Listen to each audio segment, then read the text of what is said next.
De regreso a Noticentro América, a esta hora nos conectamos vía Zoom con el licenciado José Enrico Valenzuela Alvarado, con quien discutimos el anuncio del presidente Donald Trump de una directriz al Departamento de Educación para fortalecer y proteger el derecho a la oración en las escuelas públicas de Estados Unidos. Saludos, licenciado, buenas noches. Muy buenas noches, gracias por tenerme aquí en Noticentro América, en Guapa, América. Bien, bueno, en el contexto legal no se establece claramente si es una orden presidencial o una orden ejecutiva. Se habla de una directriz al Departamento de Educación Federal. El análisis que ha hecho usted, ¿qué establece con respecto a la directriz per se y cómo se puede sostener legalmente lo que se ordena? Bueno, según el anuncio hecho hoy por el presidente Trump, él lo que intenta es, de alguna forma o manera, entendería yo, poder convencer al Congreso para que se legisle a través de Cámara o Senado con su firma del presidente alguna ley que obligue a las escuelas públicas a que las personas, entiéndase, los estudiantes, se sometan a este tipo de práctica, que es una oración o un rezo dogmático, por decirlo de alguna forma, de tradición judeocristiana, pero a través de una ley federal. ¿Por qué digo esto? Porque en el año 2022, en el caso Kennedy versus Bremerton School District, específicamente el Tribunal Supremo de Estados Unidos, invalidó una reglamentación que tenía que ver precisamente con esta misma situación, pero se permite, dentro del contexto constitucional estadounidense actual, de que las personas voluntariamente accedan a rezar, por decirlo de alguna forma, dentro de la religión que ellos entiendan, siempre y cuando no sea forzada por el gobierno, entiéndase, el gobierno estatal o el gobierno federal. Lo que quiero decir con esto es, si por ejemplo un club de un colegio o una escuela pública o privada interesa invitar a sus estudiantes para que participen en este tipo de prácticas, los estudiantes voluntariamente así lo pueden hacer. De hacerlo de esta forma, pues no habría ningún problema. De igual forma, si, como pasó en el caso de Kennedy o en otros casos que han venido subsiguientemente, si un coach o un dirigente de una equipo de baloncesto, fútbol, americano, lo que sea, opta por decirle a las personas voluntariamente si quieren orar o no, o rezar en cuanto a su fe, pues si deciden hacerlo, pues así entonces es permisible.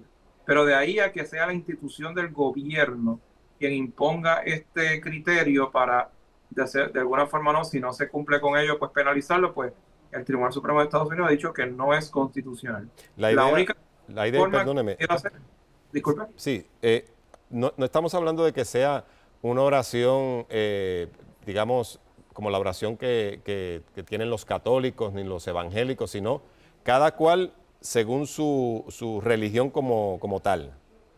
Bueno, ese es el detalle, que lo que ocurre aquí es que como no se puede precisar cuál es la fe de la persona que obligue a los estudiantes a rezar o a mantener este tipo de práctica, pues entonces pudiera ser musulmana, como inclusive pudiera ser, como dije, judeocristiana, es decir, católica, evangélica o inclusive denominación judía. Entonces, para evitar este tipo de controversia, pues siempre se permite la voluntariedad del estudiante para que entonces no sea una obligación del Estado. Licenciado, creo que fue la semana pasada cuando el presidente emitió una directriz para cambiar el nombre del Departamento de Defensa a Departamento de Guerra. No sé si ese fue el caso, que para hacerlo oficial se requiere que sea el Congreso el que lo autorice, ¿cierto?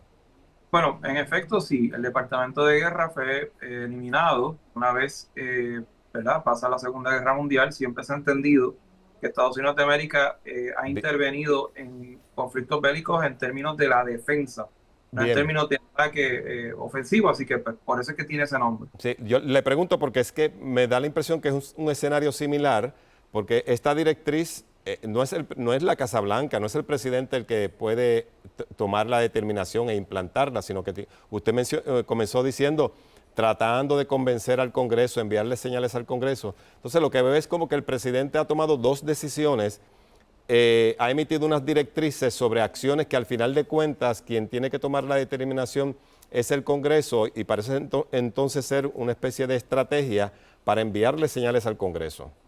Definitivamente porque los poderes de la rama ejecutiva nunca han sido delineados de una forma en piedra, es decir, siempre ha habido una interpretación por parte del Tribunal Supremo de Estados Unidos de ampliar o disminuir los poderes presidenciales de la rama ejecutiva porque no están escritos precisamente en la Constitución. Lo que sí está escrito es el poder judicial y el poder legislativo. Dentro de sus poderes constitucionales, pues tienen unas demarcaciones bastante estrictas, pero el poder ejecutivo siempre ha tenido desde la época de Roosevelt, mucha interpretación, ya sea a favor o en contra. En la época de Bien. F. de Roosevelt era a favor del propio Ejecutivo, y Trump está haciendo exactamente lo mismo. Él estira el chicle a ver hasta dónde llega. Muchas gracias al licenciado Valenzuela por ofrecernos su punto de vista sobre este tema que va a continuar, sobre todo porque mezcla acciones de gobierno con religión y sabemos que eso es tema para mucha opinión pública.